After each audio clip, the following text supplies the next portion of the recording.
Welcome to the Modern Eco Village. We are building a community in the south of Spain for 500 households, a complete community focused on health, sustainability, and community interaction. Our goal is to create a green oasis where we can upgrade different aspects of our lives, get closer to nature while keeping the modern comfort and technology. So listen up. Welcome to another podcast episode. It's so nice of you to do this with me. We were thinking for about 3.5 seconds that I should do this content alone, and we realized quickly that that would fail epically. Because we say this a lot in this project, that we have to separate dreamers from doers, yeah. And I am for sure a dreamer. Well, a very successful dreamer, but that's that. This is true. And you are for sure a doer. You're making this project happen. And behind your back, we talk about this so often, Janko and I, when we're around in meetings, we're always like, if it wasn't for Steven, nothing would happen. So today we're going to talk a little bit about when you do buy a home in the MEV, what do you actually get? Because the plot twist is that you do get way more than just a home. And most people know this, but I think that we should repeat it until the end of time, because this is also what we're so proud of. And when you came aboard in this project, it is when the project became feasible. I mean, the first thing you did was help us with the feasibility study in general. So it's been so amazing and touching to see you take this wild idea and put everything into system. So we needed someone with experience to make this happen, because it is a crazy project, and you have a lot of experience working with billion-dollar companies, and you've been working with bigger projects. This is what you do. This is where all of your knowledge and experience come from. And I asked you earlier in the office, and I thought you had such a cool answer, because I asked you, how did you manage to take such a huge project and turn it into something that can actually be done? Mm-hmm. And then you replied, what's the best way of eating an elephant? Yes, you have to. In little bits, yeah. Little bite pieces, at a time, yeah. So that's the key. I mean, one of the things, I think it's really interesting when you look back over like the months and stuff that we've been together or whatever, and you think where we were a few months ago, and every day you're working and you're chipping away little bit by little bit, and then you look back at 2 months ago and you think, wow, we've done this, we've done that, we've done it. And so every day you just put your head down, you chip away at everything, and we'll get there. Yeah. But I think one of the things that a lot of people don't really understand is that they're not just buying a house here. This is a hugely complicated project. And when I met Janko first, I said, do you realise what you're doing? And he went, yeah. Sort of. and I don't think he fully appreciated how complicated it was. But I mean, we're building a whole town effectively. So it's not just your house. So when you're buying your house, yes, sure, some of your money is going towards paying for your house and building it to all the specs and all the standards that are different to other houses and other places in the region. But we're also building all the infrastructure that goes around that. I mean, I was on the site this morning, up there quite early, and I was looking at one of the tertiary areas, we call it, where they're building the what will be a treatment plant for all the wastewater. So that is, we have to build a waste treatment plant. We have to build a reservoir to house, for all the water for the houses. So people don't think about all the things that we need to build in order to run the community. So, and that's just a small example. There's all the communal areas, all the infrastructure, all the drains, all the IT, all the all the cabling. It's a huge the food project. Production. Well, I haven't even got in there, but just looking at the infrastructure, I mean, what kind of blew me away the other day was I was driving from the main road in Planes down from our little entrance to the site, down to the site. That's probably a kilometre or so, and we got a feasibility report the other day, which we need to spend about 8 million euros just to upgrade that part of the road. So that gives you an example of kind of like some of the things that we have to, huge numbers that people don't appreciate. And so taking a little bite at a time, to use the same analogy, what we're looking is each person who buys a house or a modular unit is providing a little bite of that infrastructure. And that's why it's so important that we kind of get all this community together, because we can't run this on our own. It's bigger than one person, or even bigger than several people, but together we are powerful. But if we break this elephant down a little bit. So first of all, we did talk a lot about the houses, but I'm also, like you said, I don't know if people appreciate how they're being built, because the way that we are building these houses now, I think in the next 5, 10, 15 years, it's going to be the way to go about it. Because a lot of the houses that we see today, or most of the houses that you see today, either old houses that need so much money and effort to get them up to just a normal standard.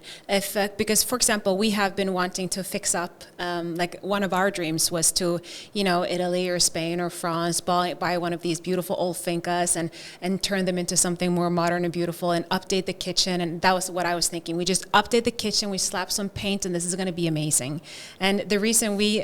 doesn't work like that, does it? No, sure does not. So when we looked into doing this, it was quite the shock seeing how much money you have to spend to change the piping system, to change the what's it called, ventilation, wiring. Yeah. Like on one of the houses, we had so many electricians coming to take a run through and give an estimate, and they didn't even want to give an estimate because they couldn't figure it out, right? And these houses are very expensive, and I know a lot of people can understand me when I talk about the fear of your electricity bill coming up.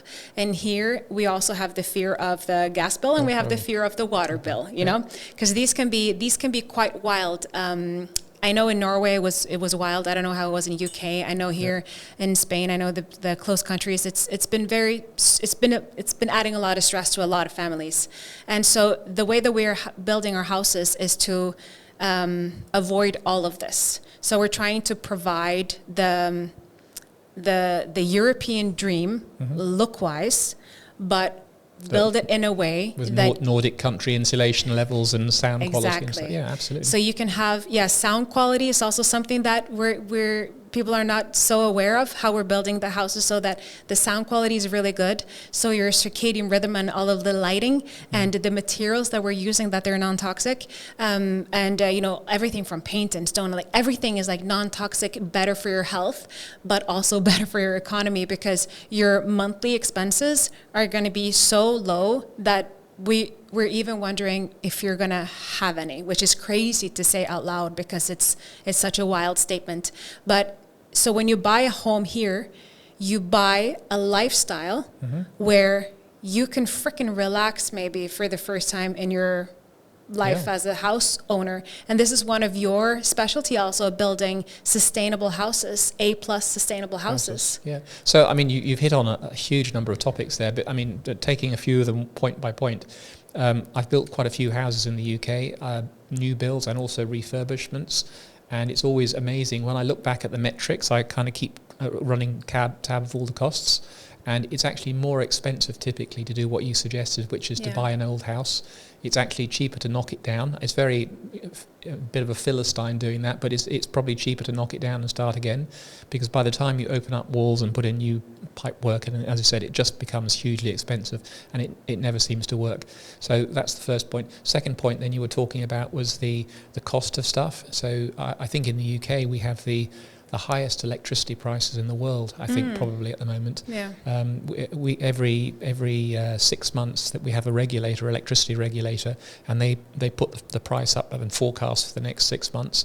And it's got to the point now where standard houses, an average house, is paying 2,500-3,000 euros or pounds, I beg your pardon, a year.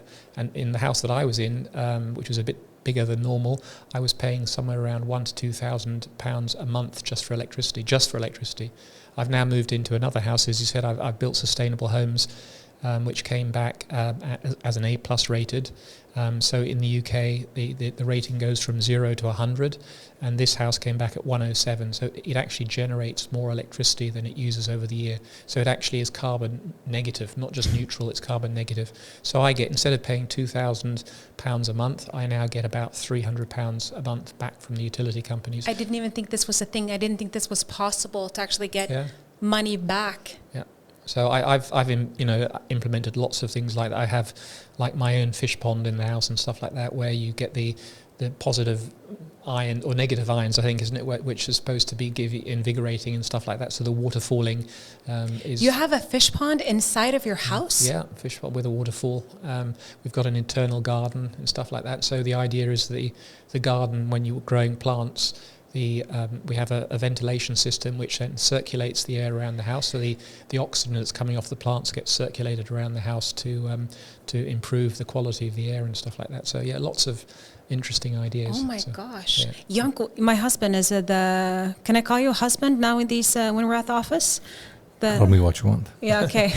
He's my carpenter is here handling the technical stuff about this podcast. Did you know that he had this? Like, why are we not invited for the next MEV gathering? Can be. You're welcome. Yes, it's not. The weather's not so good, but yeah, it's an interesting place. But it was a kind of a hobby. I've been building it over years and years and years.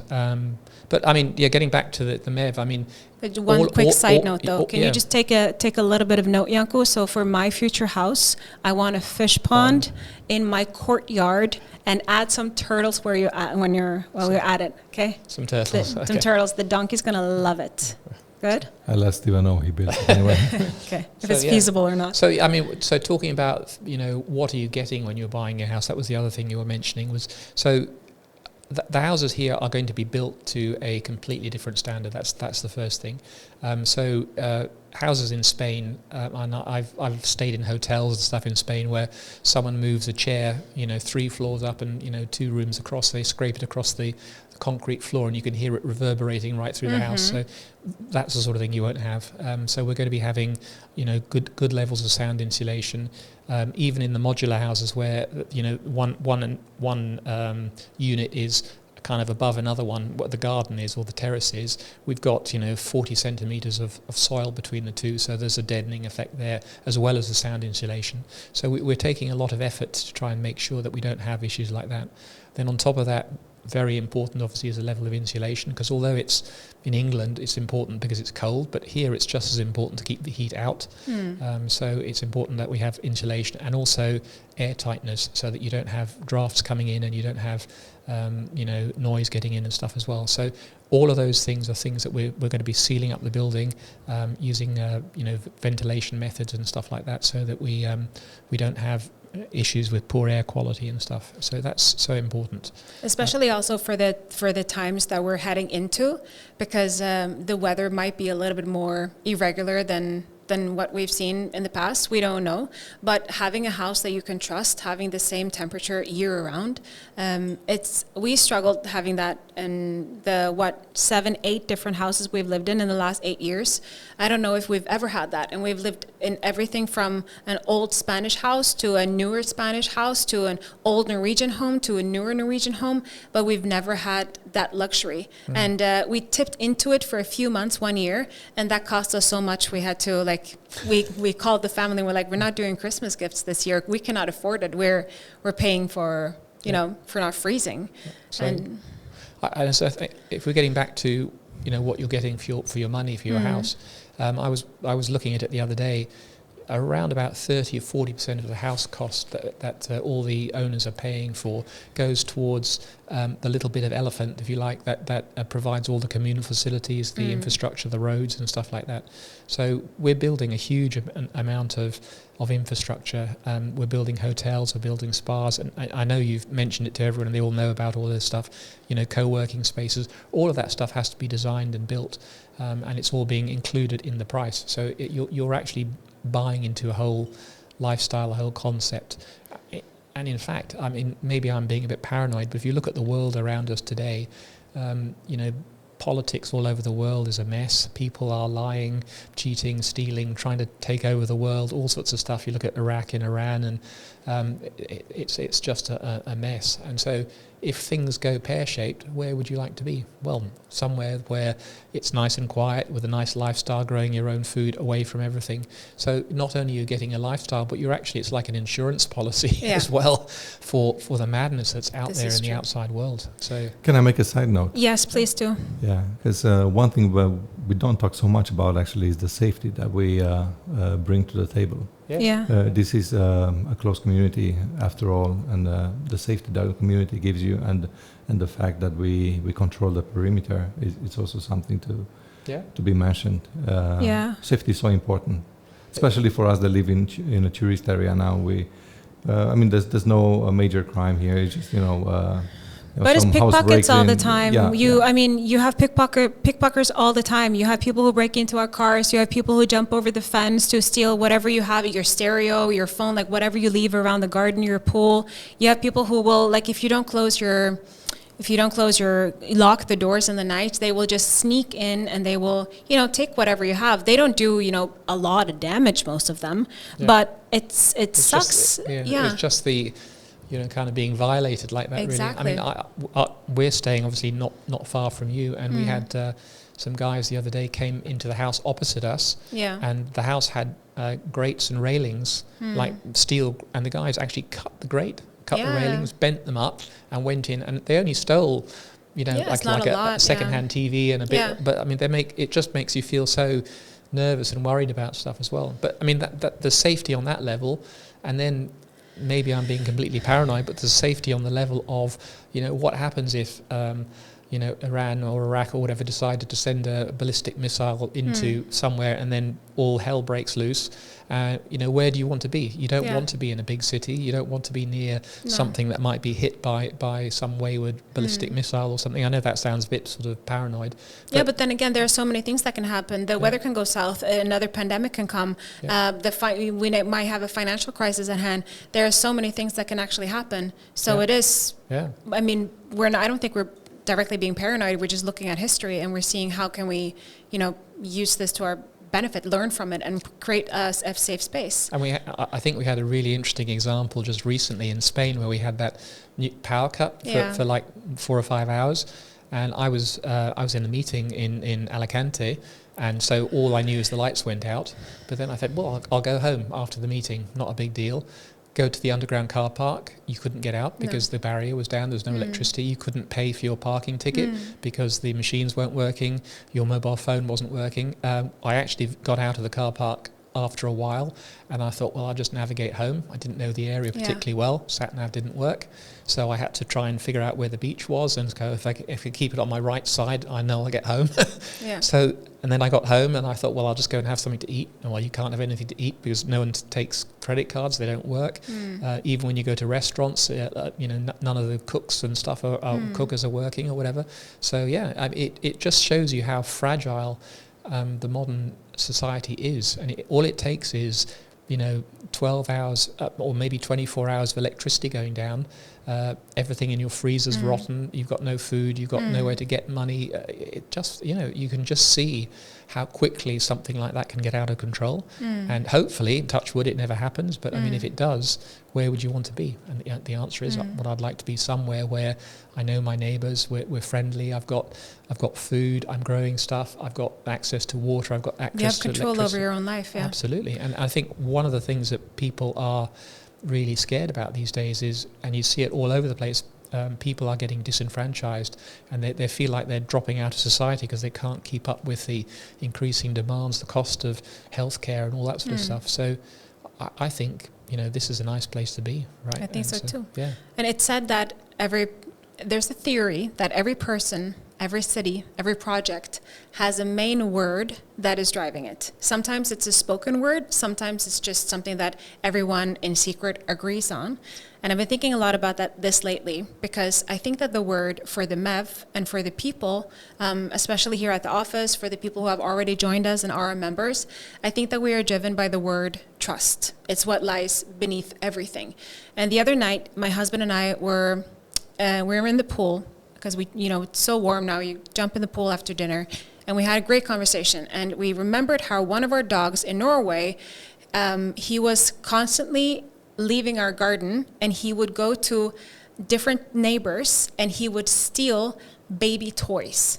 So every single day we will find scattered around our house and our garden baby toys and like pacifiers and like baby toys, and we felt so bad. We're like, frick, this dog is stealing all these things, and we had to go and deliver things back, and I'm so sorry, our dog is such a thief. And we said, like, can you believe, I told him that our dog was just running free in the neighborhood like this, and how he could go missing for long periods of time. I'm talking maybe like 10-15 minutes, but still he would go missing, and it was just, you go out out on your porch, and I would just yell at him, and he will come right back. Or the neighbors would come over with like, here's your dog again, you know, like, okay, sorry about that. And I said, isn't that... go, here's your baby. Exactly. And I'm not saying that this was a positive thing. We did set up a fence after a while because it was annoying probably for everybody. But we talked about, and I said, isn't that crazy? Like, we would never let that happen here. And he said, no, because there's no trust right here. He said that specific place that we were living in at that specific time, it was a lot of trust within the neighbors. We didn't have to worry that people would steal the dog, which somebody tried to do here already. You know, they will drive the car. We were moving in and out of one of the houses last year, and we had the gate open, and we were, you know, carrying stuff out of the car, and our dog, this specific one, he was walking around, and another car comes, and they're trying to, like, you know, come. Yeah, so they try to steal the dog, or they will, you know, do all of these break-in things. And so there's a level, there's no trust, right? You cannot trust that your car is safe at night. And I'm not talking about specific to where we live now. This is a worldwide problem where the lack of trust is everywhere.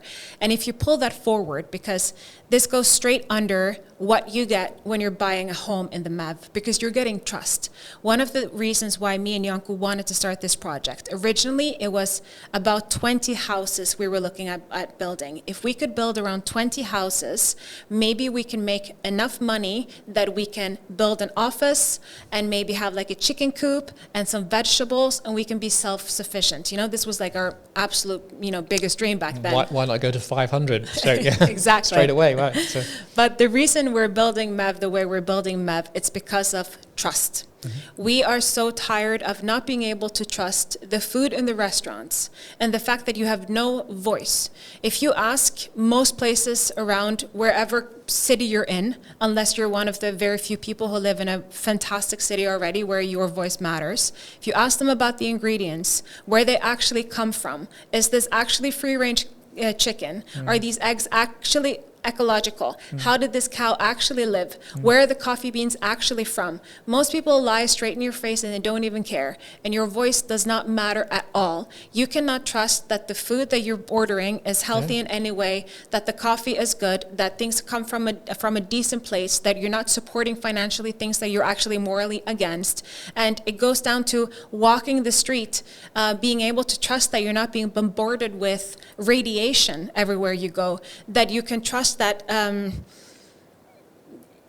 at every level. Yeah. I could talk about this. Well, I completely agree with you. And so one of the things that surprises me, and I'd never really thought about it until I saw it actually on TikTok of all places, where they were saying that the fluoride they put into toothpastes, right? Yeah. Well, that's a neurotoxin, right? Yeah. And so actually if you read the back of your toothpaste tube, it says, do not ingest. If ingest, go to medical poisoning and try and induce vomiting and stuff like this. And you give that to your kids, right? And then that's a relatively small amount of fluoride. They put fluoride into water here and chlorine and stuff like that. There's another thing, and it's interesting that you would say that, and this has nothing to do with this episode, but then again, everything to do with everything we're doing, because from when I was little, I started having some things, like some symptoms around my mouth. It was like a mix of like fungi and eczema. And my mom and my dad, they took me for years, for maybe, I would say 10, 15 years. I would go to every single doctor, every single healer, every single Christian, like I would ask every religion and every God, literally showing up to their meetings and saying, can you please heal me? I went to every dermatologist. I took every single blood test. I took everything for allergies. Sometimes I was so infected. I remember in high school, they used to call me the clown because I was, you know, like always like red and itchy and uncomfortable. Did not have my first kiss until I was, you know, was almost last year, and you've done very well considering. Yes, exactly. And I was suffering for so long. Sometimes I could not eat only through a straw. And then after struggling with this for, I don't know, 15, 16 years, I did a Google search, and and this was when Google had just really started, and there were forums and people were talking with each other, and then somebody said that there's a typical topical steroid that you can use. Some people was talking about some of the same symptoms. And I got that topical steroid and I used it and it really helped me. So for the next then 15, 18 years more, I had to use topical steroid to manage the symptoms. Well, to mask the issue. To mask the issue, exactly. While continuing to search for and ask everybody I ever meet that has anything to do with health, and continuing to go into doctors and hospital, everything, like, what the hell is this and how can I get rid of it? And nothing. And it's been bothering me so much because I never knew how I would wake up. Would I wake up with an insane breakout? I remember, dreading my wedding and all of this because I never knew how I would look and how I would feel. And it was like fluids coming out and infection, and horrible. And then, like 2 months ago, I was again on TikTok, which you sometimes call your greatest source of knowledge. Yes, absolutely. I love it. And I randomly came over this, it was a doctor who went viral for something with his gay partner. And before they went viral, he was doing medical advice. And I scrolled, like when you're doom scrolling. I ended up in one of the first videos he ever posted. And he showed a picture of a person with a mouth like the ones that I've had for years. And he said, if you're struggling with this, it's probably your toothpaste. Because you should not have, too much fluoride, and also there's a ingredient called SLS. I forgot the actual whatever description for that, which takes away because the dirt sits in oil, so it'll strip away the oil, and that can leave you being infected. So he was like, just switch your toothpaste over to a natural one, and you're probably going to be fine. And I did that, and since then I have been 100% healthy, not a single symptom for 2 months for the first time in my entire life. Wow. Yeah. So. Well, that I mean gets back to what I was talking about, toothpaste. But what I was trying to get onto was that when you have a shower, you're covering your body, which is the biggest organ in your body, right? And you're covering it with fluoride and chloride infused water. Yeah. So one of the things I think that's really also in the MEV, which we're putting in, is a whole water filtration system. Yeah. So you're not poisoning yourself with water that's got fluoride and chloride in it and stuff like that. So there's so many things that we're introducing and incorporating into the house that will make it such a nice place to live. Yeah. And then secondly, moving on to your topic about trust, there was a really interesting study that was done in the UK over decades, like 1960s, 70s, 80s, 90s, and every 10 years. And they looked at how far kids used to roam from their house during the day. And the interesting thing was, back in the 60s and 70s and stuff, they used to wander all around town and all that sort of stuff. And up and recently, the furthest that kids were allowed to roam was their back garden. Isn't And that was to do with trust, because you can't trust that some idiot's not going to try and snatch your kid or do something horrible to your kid. And so parents are quite rightly scared to let them run around. But then you think, well, but that's not a nice life. So again, the lifestyle element of what we're doing in the MEV, where your neighbours, we've all got like-minded and the same sort of values and stuff, I think is so important as well. And also this entire concept, the reason why we are doing everything the way we are doing it is not because you, me, and Janko sat in a meeting and plotted out a business plan and this is how we're going to do it. We are building everything the way our community members wants us to build it. So I have to keep dragging you back. So look at the business plan. Exactly.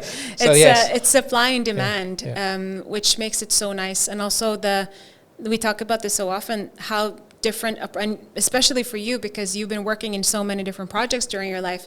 And you also say that because everybody is creating their future home, it's a different way of working. It's a different way of building. Like the level of attention, the attention to detail that we have in this project, it goes beyond anything I've ever heard of, at least. Well, I also think it's also really important that this is a different type of project.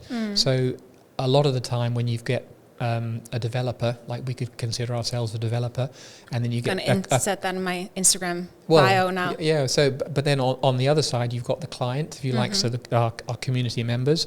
But there's always a sort of a level of distrust between those two parties. But I really think what we need to do, and I think one of the strengths of the MEV community structure is that we should all be doing this together.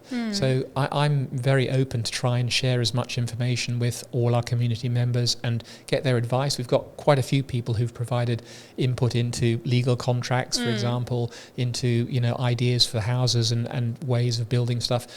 New products that they want to install in their houses. So I think actually thinking of this in a different way, to go, we're all in this together. We're not trying to fleece people or make massive amounts of kind of like return on our investments or whatever. We're looking to try and build a community, but to do that there is risk involved, and we have to just manage that risk. But it's so important that everyone you know, chips in and helps, because together we're strong.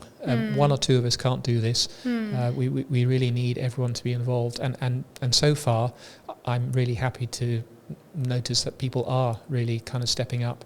And so all these communal meets where we have, like, you know, coming up soon, the 5th of July, whatever, when we're all meeting up on the MEV site. That's so cool to meet all these like-minded people. So, and I think that's really important too. Yeah. So. And the next one is in 20th of September. Okay. Where I know that it's going to be a bit bigger. Yes. It's a little bit intimate, the one that's coming now, but the one in September is going to be well, I think the September bigger. one, we should see a massive change, because we're going to be a lot further along. The weather will be a bit more kind to us. I think July is going to be a bit warm, but we're going obviously later in the evening, so that will be okay. But yeah, I think it'd be so cool to have, and we're doing it, I think, around the same area, right down the plaza area around the old town.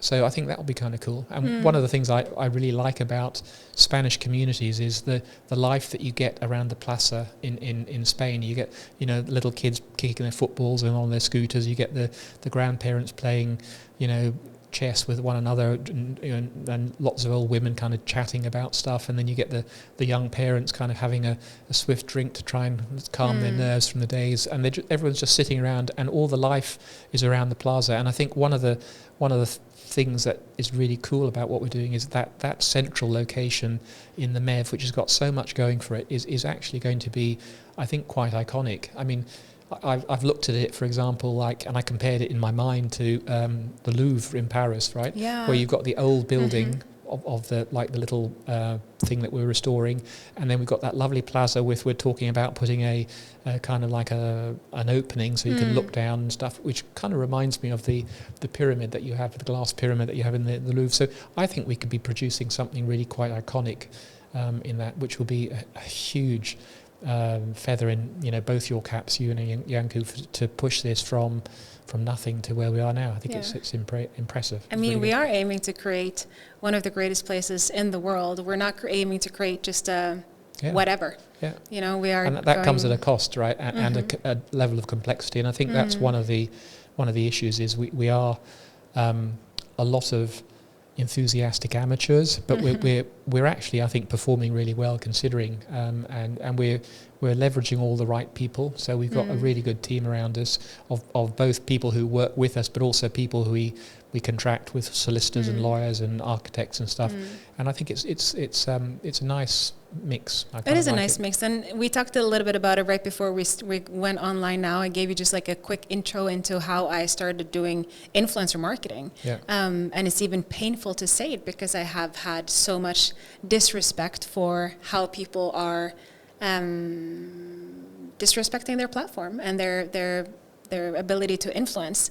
And so I've been a little bit embarrassed to call myself an influencer, but how I get to shine in this role because I get to influence people. I get to show them, and I get to not even just show them what we're doing. I get to grab people in and change their lives. I mean, we have people moving in here from all over the world, and I feel like we are so, like you say we're a bunch of amateurs, but everybody has their level of expertise, and we're so wildly different, and everybody gets to shine in what they're the best at. And it's incredible, like from your background to my background to Janku to the girls at the office to the construction people. Like it's incredible to see how people are shining. And this is also one of the under the big umbrella that's called trust. And what you get when you do buy a home is that you do get a community that that you can trust, and the importance of that. Like you mentioned the last MEV gathering that we had up on the plot, and one of the cutest things there was your little kid. Yeah, no. Because the two Lucas, right? Exactly. He met another Luca, and they're the same age, born in the same month, with the same name, spelled a little bit differently, but the same. And how they don't even have words yet, but how they just found each other, and they just like stepped away, like pretty far away from us. Little party, right? So they had their own little party. They were hanging out. They had their own little language. They were sitting on a little rock together, discussing the world. However, I had to give out to them about the beer, though. That was off. Exactly. So. But how beautiful it is to see the kids find each other like that, and like you said, and it's so, and then the grown-ups and how we kind of click together, and the potlucks that we do, and we get to taste all these different types of food, and the community bit that you get by buying a home here is unprecedented, I think. And again, we are building everything that we are doing because of the community members, because of the feedback. We are giving everybody what they want, right? So obviously this is not for everyone. Luckily, we would have been in big trouble if everybody wanted in. But the group of people who are coming over to this, it's just, it's beautiful to see. There's an ongoing study still in Harvard, I think is an 80-year-old study ongoing, where they're trying to prove, or if they have proven, or that a great community is the #1 cause of longevity. And you see all the studies on, all of the blue zones around the world where, they have the highest rate of people living over 100. And they see what is it that make these people, because they have different diets, they have different, they don't have these clear specific things like everybody eats beans, or everybody drinks 2 liters of water, or they do CrossFit 4 times a week, They have none of that, but they have community. They're not alone.